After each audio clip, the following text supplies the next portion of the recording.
اس سے پہلے بھی عمران خان صاحب کی جانب سے دھرنے کیے جاتے رہے ہیں جب وہ اپوزیشن میں تھے، اس وقت پھر وہ حکومت میں نہیں ہیں اور ایک بار پھر سے انہوں نے دھرنا دینے کا اعلان کیا ہے، اور اس دفعہ ان کے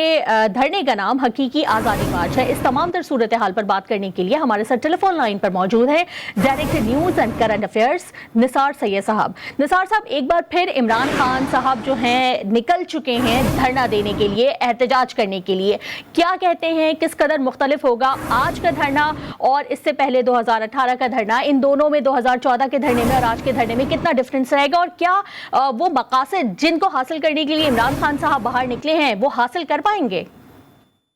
جی، اس دھرنے کے اندر اور پچھلے دھرنے میں ایک اہم جو فرق ہے وہ یہ کہ پہلے عمران خان صاحب کو کافی حمایت حاصل تھی اہم حلقوں کی، جبکہ اس دفعہ کا دھرنا یا احتجاج عمران خان صاحب خود اپنے زور بازو پہ کرنا پڑے گا۔ اسی لیے آپ کو ملک کے مختلف علاقوں میں کریک ڈاؤن، گرفتاریاں اور پی ٹی آئی کے کارکنوں کو جو مشکلات سامنے آ رہی ہیں وہ دیکھنا پڑ رہی ہیں، کیونکہ ریاست نے یہ فیصلہ کر لیا ہے کہ اس طرح کے کسی بھی احتجاج کو نہیں ہونے دے گی جس سے وہ یہ سمجھتے ہیں کہ ملک میں عدم استحکام آئے گا۔ اور چونکہ عمران خان صاحب یہ حقیقی آزادی مارچ دراصل حکومت کو ختم کرنے کے لیے کر رہے ہیں، تو حکومت اور ان کے اتحادی اس بات پہ متفق ہے کہ کسی بھی صورت عمران خان صاحب کو فری ہینڈ نہیں دیا جائے گا۔ جبکہ گزشتہ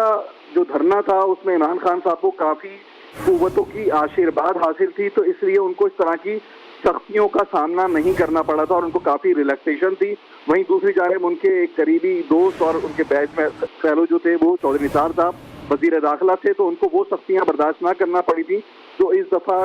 کرنا پڑیں گی اور تھوڑی تھوڑی سامنے بھی آ رہی ہیں۔ آپ کے سامنے ہے کہ سندھ گورنمنٹ نے بھی اس دفعہ کافی سخت اقدامات کیے ہیں، جبکہ سندھ گورنمنٹ کبھی بھی اس طرح کے احتجاج کو سبوتاژ نہیں کرتی، لیکن جگہ جگہ لاک ڈاؤن کیا گیا ہے، سیل کی گئی ہیں کنٹینر لگا کے چیزیں تاکہ پی ٹی آئی کراچی میں بھی احتجاج نہ کر سکے، اور ملک کو جو پی ٹی آئی کا پروگرام تھا، جو ان کا ایجنڈا دکھائی دیتا تھا کہ وہ اس احتجاج کے ساتھ ساتھ ملک کے مختلف علاقوں میں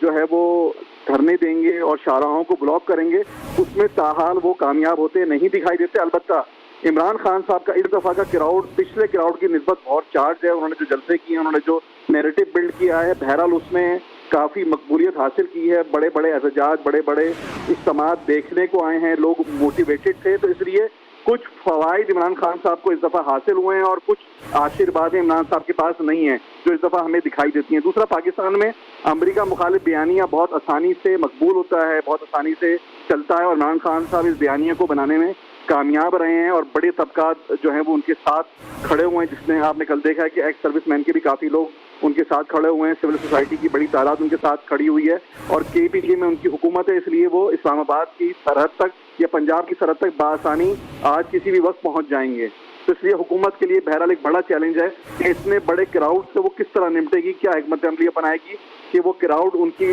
حکومت پہ مزید دباؤ نہ بڑھا سکے۔ جی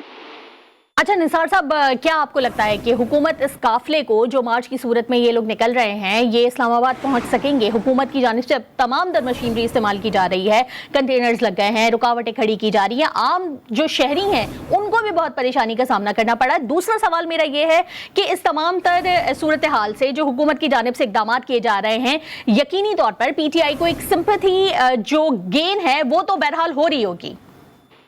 سمپیتھی گین میرے خیال سے اتنا بڑا مسئلہ نہیں ہے۔ اس وقت حکومت کا مین ایجنڈا یہ ہے کہ اس دھرنے کو کسی صورت اسلام آباد داخل نہ ہونے دیا جائے اس احتجاج کے شرکا کو، تاکہ وہ حکومت پہ پریشر بن سکیں اور اس کے بعد وہ ملک کے اندر مختلف علاقوں میں شاہراہوں کو بلاک کر کے حکومت کے خاتمے کے لیے دباؤ بڑھائیں۔ تو اس لیے حکومت سمپیتھی گین والے گیم سے نکل چکی ہے اور وہ کریک ڈاؤن کی طرف چلی گئی ہے، یعنی روتھ لیس انداز سے وہ اس کو ڈیل کرنا چاہ رہی ہے۔ اور کل مریم صاحبہ نے بھی کہا تھا کہ اس دفعہ وزیر داخلہ چودھری نثار نہیں بلکہ رانا ثنا ہے، یعنی رانا ثنا کے بارے میں انہوں نے یہ مینشن کیا کہ وہ آپ کو جو ہے وہ پیسفلی یا ٹالریٹ نہیں کریں گے بلکہ وہ آپ سے سختی سے نمٹیں گے۔ تو یہ ہمیں دکھائی دیتا ہے، لیکن ایک بڑے کراؤڈ کے ساتھ سختی کرنا بھی بہت مشکل ہے، یعنی کراؤڈ اگر جو ہے بفر گیا تو صورتحال خراب ہوگی۔ اس لیے